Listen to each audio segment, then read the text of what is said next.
துக்கித்து போனேன். நேற்று தேவநேய பாவாணர் நூலகத்தில் ஓர் இலக்கிய விழா நிகழ்ந்திருக்கிறது. தமிழ்நாட்டின் பள்ளி கல்வித்துறை அமைச்சர் நண்பர் ராஜ்மோகன் அதில் கலந்து கொண்டிருக்கிறார். அவர் வருகிறார் என்றதும் அங்கு நடந்த ஒரு நிகழ்வுதான் என்னை ரொம்ப துக்கத்தில் ஆழ்த்தியது. அந்த அரங்கத்தில், அது அரசு துறைக்கு ஆட்பட்ட அரங்கம். அந்த அரங்கத்தில் பெரியார், காமராஜர், அண்ணா, எம்ஜிஆர், கலைஞர் இத்தனை பேர் படங்களும் அலங்கரித்து வைக்கப்பட்டிருக்கின்றன. அமைச்சர் வருவதற்கு முன்னால் கலைஞர் படம் மட்டும் அகற்றப்பட்டிருக்கிறது.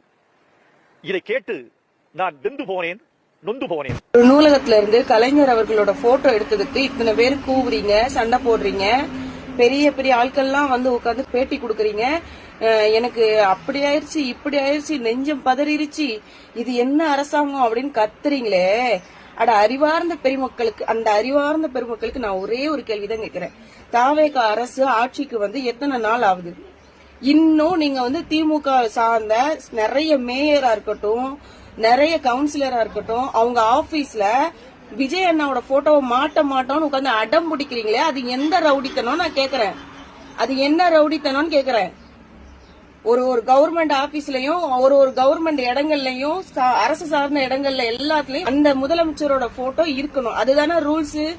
நீங்க எந்த ரூல்ஸ ஃபாலோ பண்ணீங்க? நீங்க எந்த